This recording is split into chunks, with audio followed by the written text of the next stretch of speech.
chers élèves. Nous avons aujourd'hui un cours de français pour la classe de 8e, avec moi, prof de français Rana Tana au lycée Zaki El Arsouzi. Soyez le bienvenu avec moi. Maintenant, nous allons commencer notre texte, le dossier numéro 5, la patrimoine. Que signifie la patrimoine? Regardez maintenant, je vous demande d'ouvrir la page 57. Regardez la couverture de notre dossier. Qu'est-ce que vous voyez? Nous avons le palais Al-Azm. C'est un lieu touristique qui se trouve à Damas, très célèbre. Maintenant, je vous demande que signifie la patrimoine. La patrimoine, c'est notre héritage de pays, la Syrie. Regardez ces illustrations. Nous avons les Noria, par exemple, les Noria de Hama, la mosquée des Omeyyades, l'amphithéâtre de Bousra al-Sham. Tous ces lieux, c'est notre patrimoine, c'est l'héritage de notre pays, la Syrie. Maintenant, regardez ces lieux. C'est où? Est-ce que vous connaissez où ces lieux? C'est à Damas, bien sûr. Bien sûr, notre ville Damas est riche des souks. C'est un pays, c'est une ville riche des souks anciens où on trouve des marchands, des produits artisanaux, des épices, comme vous voyez. Donc, la Damas, c'est une ville riche en patrimoine et elle est célèbre de ses vieux souks, de ses marchandises et de ses produits artisanaux, comme vous voyez. Maintenant, je vous demande d'ouvrir la page 62 dans le livre et d'observer bien cette page. Regardez cette page. De quoi elle est constituée?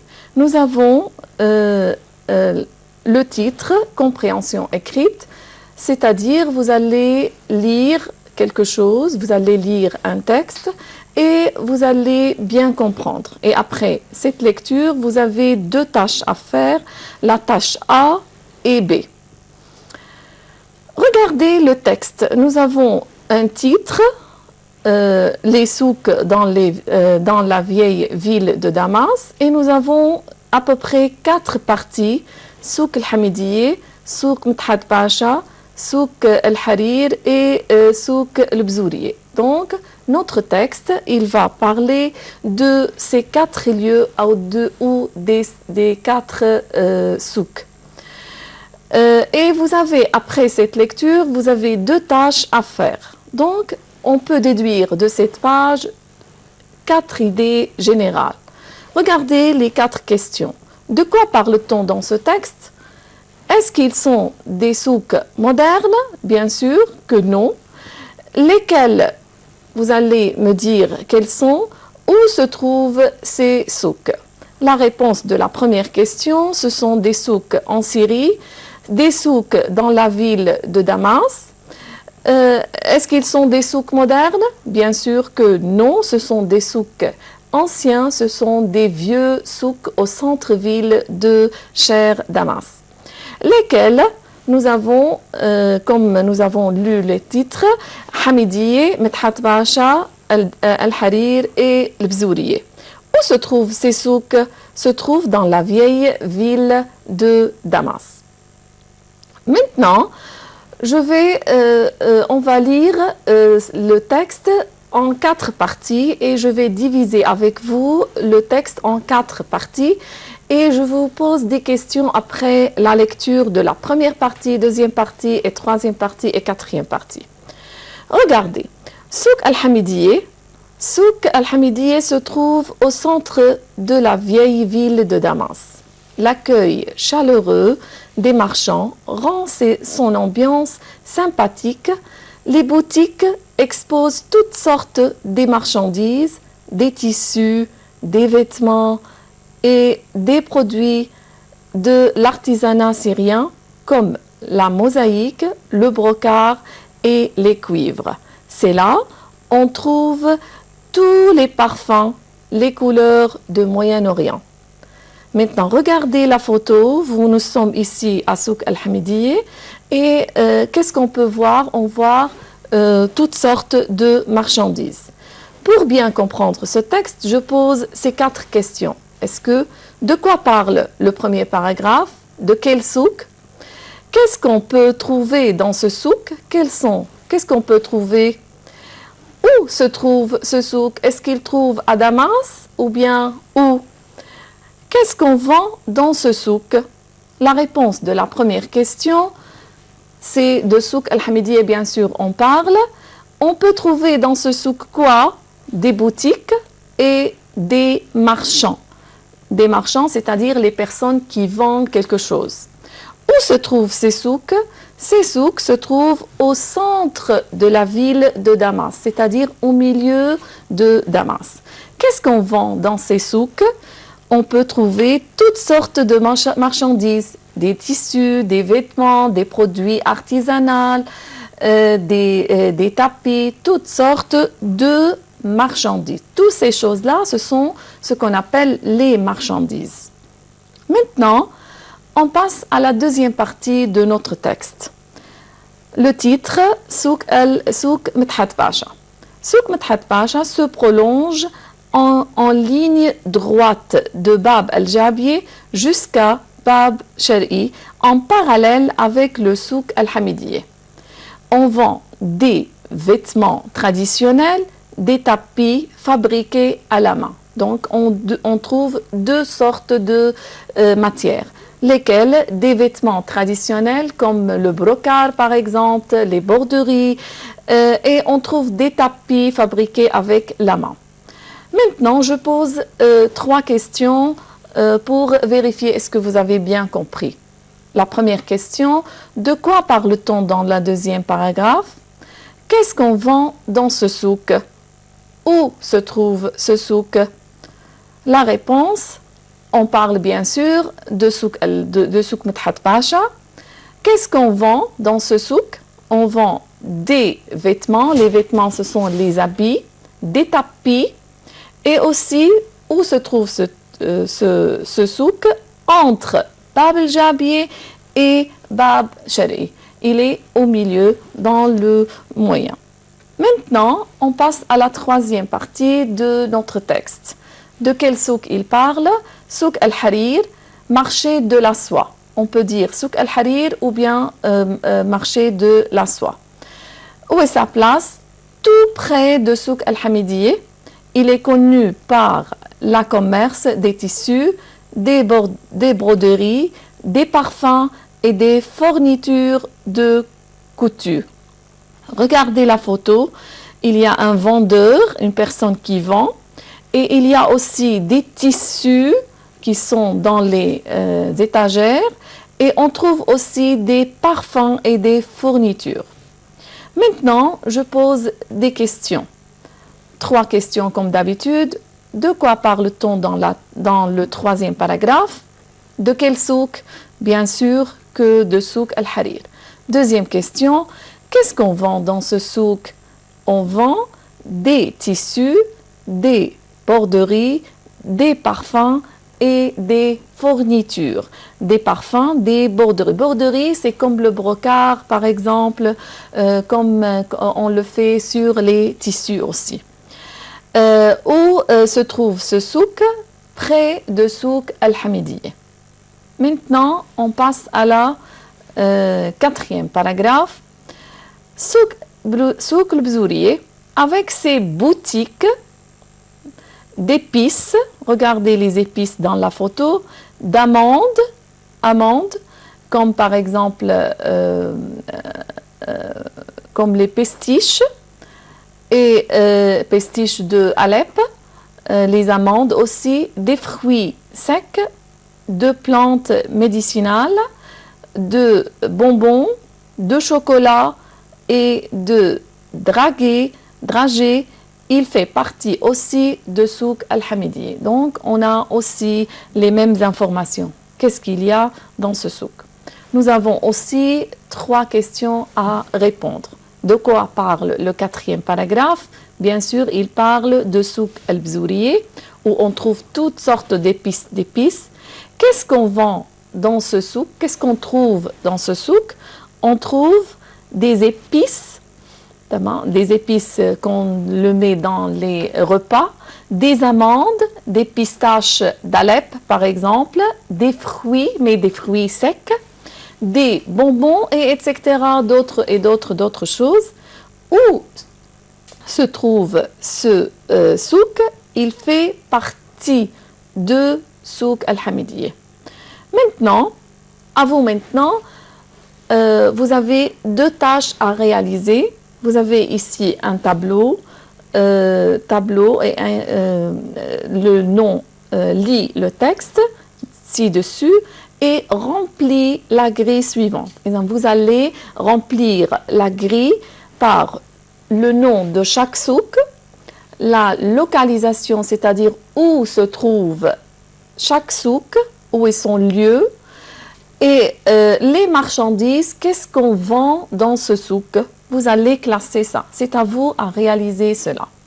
La deuxième tâche que vous allez réaliser, et toi, la tâche numéro B, et toi, tu veux acheter un objet traditionnel? Est-ce que vous voulez acheter un objet traditionnel comme les tapis, comme le mosaïque, comme par exemple, ce sont des objets traditionnels comme cadeau pour l'offrir à ton ami français. Qu'est-ce que tu fais? Tu vas où? Est-ce que tu vas à Bab Shar'i ou bien tu vas à Souk Al-Hamidiyya pour acheter ce cadeau? Qu'est-ce que tu fais? Qu'est-ce que tu choisis pour acheter? C'est à vous de réaliser ces 2 tâches. Maintenant, on passe à une autre page. Tournez, s'il vous plaît, la page 65 dans le livre et observez cette page. Qu'est-ce qu'il y a? Le titre, bien sûr, c'est de l'expression écrite, c'est-à-dire après avoir lu un texte qui parle des lieux touristiques, des lieux archéologiques. Nous avons ici quelque chose à faire, c'est de l'expression écrite, c'est-à-dire vous allez écrire quelque chose. Regardez la page est divisée bien sûr à 3 parties. A, la consigne. La deuxième partie, c'est la forme de l'écriture et boîte à outils pour s'en servir.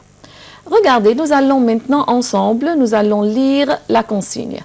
La consigne, tu écris un message électronique. À qui? À ton ami. Tu lui racontes la visite que tu as faite à un site touristique pendant le week-end, sa localisation, sa description et si tu l'as aimé ou non. Voilà la consigne. Donc, vous êtes en face de 3 questions. Qu'est-ce qu'on va écrire? On va écrire, bien sûr, un message électronique. À qui? À un ami. Mais pourquoi? Pour quelle raison on va écrire ce message? Bien sûr, pour parler d'une visite à un site touristique, pour parler d'un site touristique à cet ami. Et on sait maintenant qu'est-ce qu'on va réaliser. La deuxième étape, observer la forme. Quelle est la forme d'un message électronique? Qu'est-ce qu'on doit respecter dans le message électronique? Vous devez regarder, vous devez respecter le A et le sujet et regardez en bas de cette illustration, envoyé, c'est la forme de le message électronique que vous devez bien sûr respecter pendant la rédaction de votre production. Maintenant, on passe à la question qui se pose, comment je peux réaliser ce texte? Comment je peux faire la production écrite, comment je peux écrire le sujet.